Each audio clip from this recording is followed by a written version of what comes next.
Hi everyone, welcome back to another new video from IQ Coding House. And today's video is really important. I mean, especially important for those seniors who are currently having problems with maintain a good relationship with their junior team members.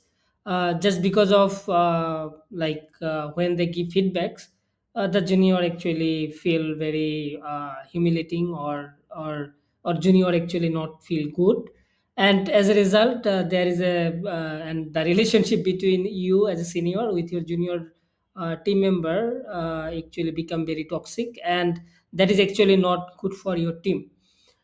And so the team environment actually become very unhealthy.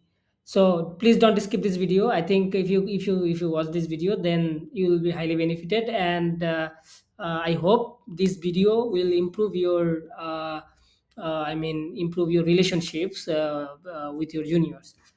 So let's jump into it. So why feedback matters, I mean how you can give feedback and why feedback actually matters. Because juniors are actually learning fast, and feedback actually shapes their habits very early in their career. And also, if you give good feedback, that actually improve their confidence. I mean, it actually builds their confidence. And bad feedback actually creates, I mean, fear and silence. So just think like this, like feedback is not criticism. Like you don't need to you are not allowed to criticize criticize anyone. Like you are not allowed to criticize your juniors. You need to guide your juniors as a mentor, not you are like, please don't criticize your juniors. It's actually they feel very bad.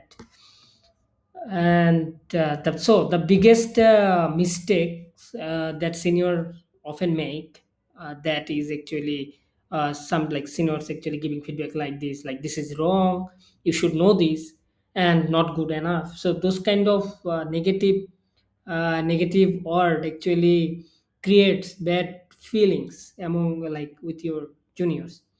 So instead of helping, I mean, it actually discourages, I mean, your juniors like lose their interest on your feedback if you sell something like this. So so the goal of the feedback should be like improve skills, like improve your juniors skills. You need to build trust like among you and your juniors. And also you need to encourage your juniors growth. You are not like, you should not discourage, right? And also you need to make the junior feel more supportive. I mean, your junior needs to be feel that you are the supportive person in the office for your junior. So your junior needs to be feel very supportive and very very helpful from you. And not to prove, I mean, superiority. I mean, if you provide, like if you give support to your juniors automatically respect you, so you don't need to prove your superiority at all. Because when you are trying to prove your superiority, then it actually become more dangerous. Well, so the best framework should be SBI method. I mean, the situation plus behavior plus impact. I mean, you need to precise about the situation. I mean, when did it happen? You need to precise about the behavior. I mean, what exactly happened?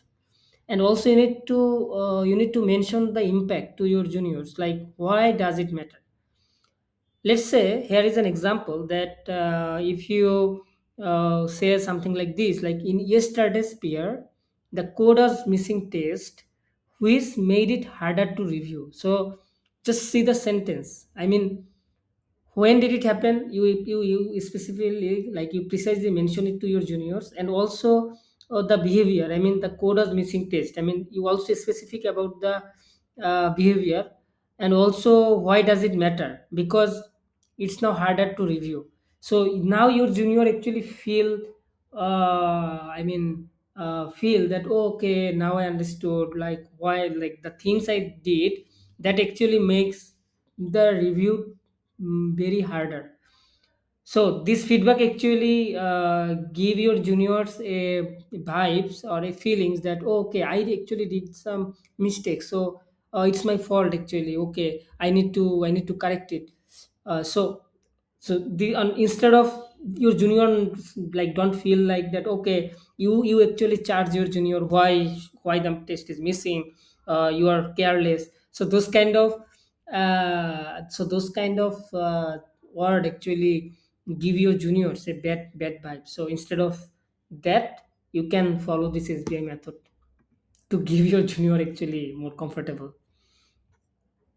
Well, and another interesting thing is, like, you need to always start with positives, so that your junior, like, like, when you start with positives, your junior actually feels more comfortable to listen the next words from you. So you need to first build a positive mindset to your juniors, so that your juniors will be more focused, and your juniors will be feel more healthy and confidence, feel more comfortable to listen you. Okay, so how you can do that? You actually, like, before correction, you can acknowledge the effort. Good job on the structure, nice improvement from last time, or I can see your progress. So those kind of word, those kind of positive feedback, before giving any negative feedback. If you start with some positive feedbacks, this will actually gives your juniors a more confident. So more confidence. So yeah, so this makes actually juniors open to learning, because you appreciate your juniors. And also, sometimes, some seniors actually often make the mistakes that, not in like not be specific. So when you are not being very specific, then it's hard for your junior to find out, like, which topic you are actually talking about, or in which topic you are actually giving feedback to your juniors.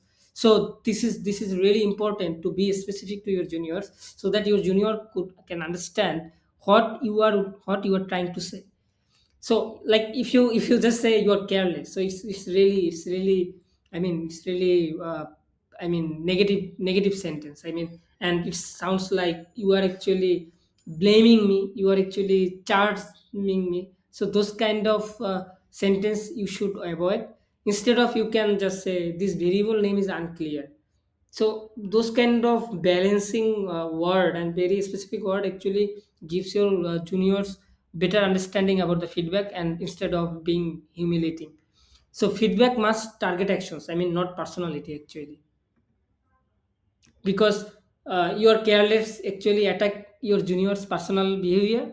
But instead of, if you can focus on his words, it's not actually not target to that personal behavior. So attacking on personal behavior actually, it actually give your juniors a bad feelings. Well, and you need to give feedback privately most of the times, because public correction actually can feel humiliating, and your juniors might feel shy, or very, your junior might, uh, that I say, like, your juniors might not feel good when you say something in publicly, like, if about your junior correction. So the best practice would be like the private feedback for mistakes. If you notice any mistakes for your, like, about your juniors, then you can just share it on private. You can book a meeting room, and you can share it there, instead of share it in front of everyone. So you also need to, but what you can do publicly, like, you can publicly praise your junior, so that actually gives your junior more confidence and more, this actually boost up your juniors to do more good work. Well, and you need to turn feedback into coaching. Instead of fix this, you can just try, what is your thought process here? Let's solve it together. So this actually give your junior a more supportive feelings. And also, next time, consider this approach. What is the difference? It actually gives your junior, okay, your junior will feel that you are actually, you are not imposed anything to your junior. You are actually open for your junior's thoughts and your junior's feedback as well. So this is actually gives your juniors more confidence and more comfortable as well. So that is the another important thing. And also encourage two-way feedback. I mean, ask juniors like, was my explanation clear, or do you feel supported, or what do you need from me? So this actually gives your junior more I mean more cards to or this actually improve the communications, I mean with your communications barrier with your juniors. And this builds actually psychological safety for your juniors. So the feedback sandwich is actually very simple, like simple and effective. I mean, positive, improvement, and positive. So you first start with positive things, then you share the improvements that your junior needs to do, then and the last you also share some positive things to your juniors. Like example, like great effort, one things to improve is, and then you are doing really really well overall. So this actually a sandwich feedback. I mean, start with positive, then share your feedback, then it positive. So your juniors mindset always I mean sandwiched by on the top positive things, and on the bottom positive things. So your junior actually consume your feedback very well. So the best feedback actually creates growth. I mean, good feedback makes your junior, I mean, learn faster, feel valued, and also take ownership and become future leaders. So your feedback, I mean, can either build a developer or break the confidence to your junior. So be the mentor you once needed. So yeah, so I think that's all for today, and I hope this video will I mean these tips will help you a lot about, and this these tips, all of those tips actually improve your relationships with your juniors, and remove the toxic environment in your team. And you know, like a good environment in your team is really really important. Otherwise you actually lose your interest in your work, and which eventually great loss for the company as well. I mean, gradually it's actually loss for the company. So yeah, so if you like this video, then please put a comment here, and don't forget to subscribe these channels to get more videos like this. Yeah, so see you on next video, and till then, good luck, and bye bye.